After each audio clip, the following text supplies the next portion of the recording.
Hello everybody, and today we have lined up three very special cars behind us in the form of the BMW R34, the E46 M3 and the JZA80 Supra. Now, what's common about these three cars together is those inline 6 engine under its hood. So today it's all about feeling what it's like to drive on the wheel, to check out what the engine is like, and most importantly, the accolades and throughout the years, how it feels to drive. So yes, that's what we're calling this, the inline 6 shootout. Let's go.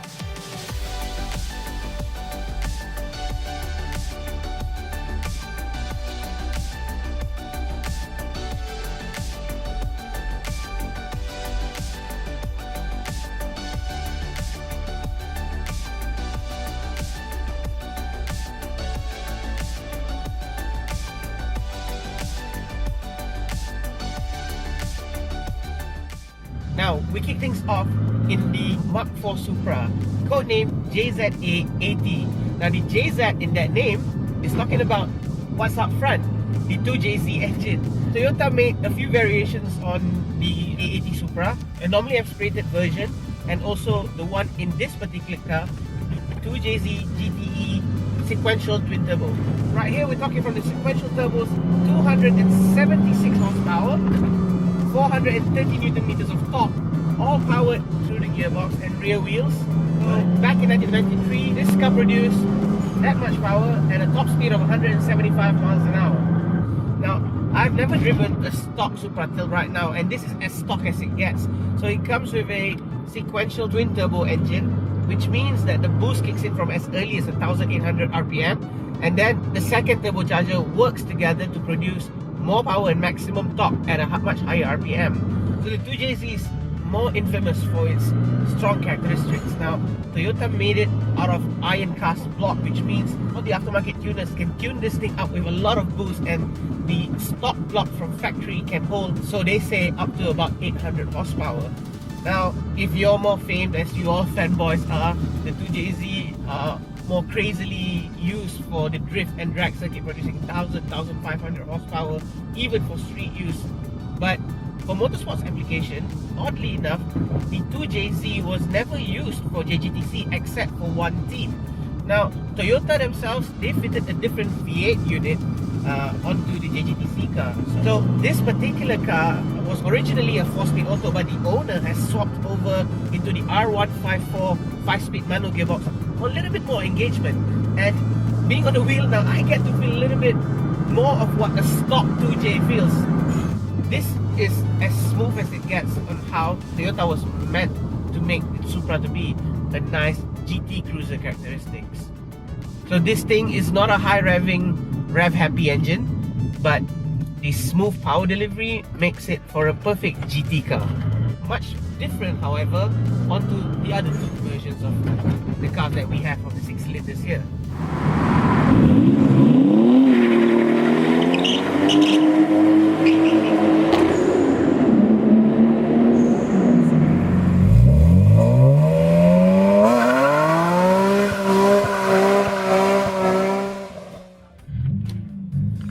So then we jump ourselves across the continent from Japan and into Europe and bump ourselves into the BMW E46 M3. Personal opinion, the best M3 ever made. Now, what makes the M3 absolutely special is what's in the heart right here, because the S54 3.2 liter inline 6 is one of the sweetest revving engines in the world. It revs all the way up to 8000 RPM.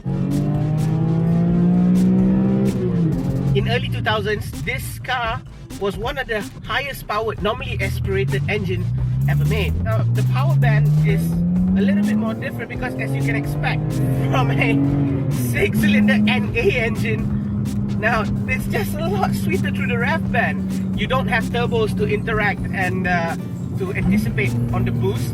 It's just instant response, and thanks to its ITB setup, just like the one on the RB26 as well, but this one is NA.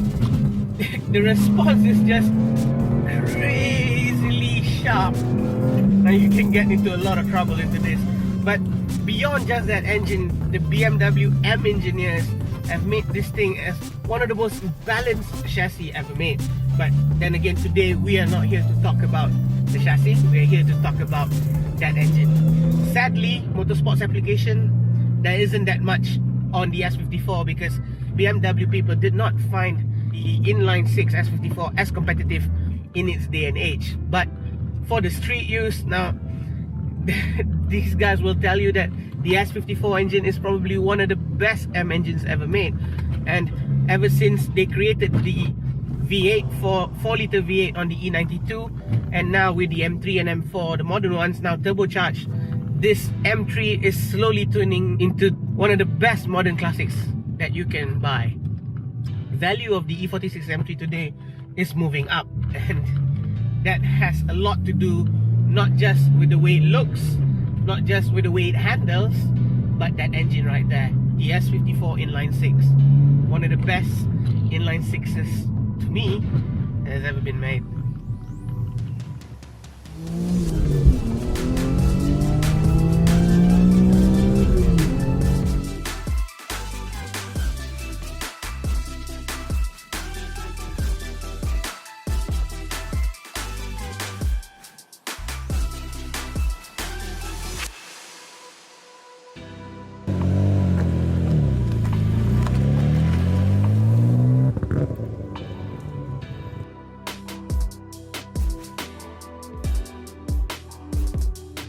Then we fall ourselves back into the last car of this 6-litre shootout, and it definitely is probably for you viewers the best one as well, the R34 GTR with its RB26 engine. So the RB26 engine fitted on the BN-R34 has got to be the longest serving GTR engine, starting from the BN-R32 in the early 90s.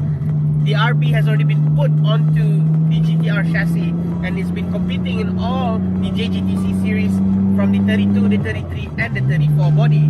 But beyond that, of course, this engine has got to produce one of the most iconic engine sounds ever made. Of course, the BN-R34, along with its shape and its rear lights, is one of the many reasons that make you and I love the BN-R34 so much. But truthfully, that RB26 engine is absolutely something else to drive, because there is clearly nothing that feels like it when you put yourself onto this seat right here, the driver's seat, and put it on. To be honest, there has been a lot of qualms on fitting different engines on the R34, although there has been conversions like that in Malaysia and beyond as well. But the RB26 has proven itself to be one of the most successful engines in motorsports history.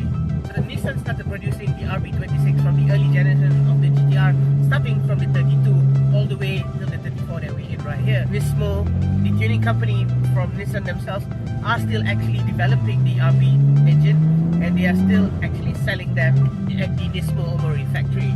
That 2.6-litre from factory already come with ITBs and twin turbos. It produced 276 horsepower, at least on paper it did. But to many of people's arguments that the RB26 actually produced, in fact, more than that from factory. In fact, Nismo themselves have been able to reallocate their resources to really tune this engine up, and even from factory, like the Nismo Z-Tune has produced over 500 horsepower from factory. So if we have to conclude this final series of the inline 6 shootout, I think it's a very difficult choice, because each and every one of the engine has its own characteristics. From the JZ with its high boosting and crazy reliability, and the NA of the S54, they all produce very different experience on the wheel. But clearly, if we have to choose, it's got to be the RB26. It just has to. Listen to that. Just puts a smile on the face. Yep. So I guess that concludes our inline 6 shootout. Thanks guys for watching. If you have anything to say, leave it in the comment section below. And don't forget to subscribe to NoEqual.co's YouTube channel. But for now, I'm going to enjoy myself in the RB. See ya.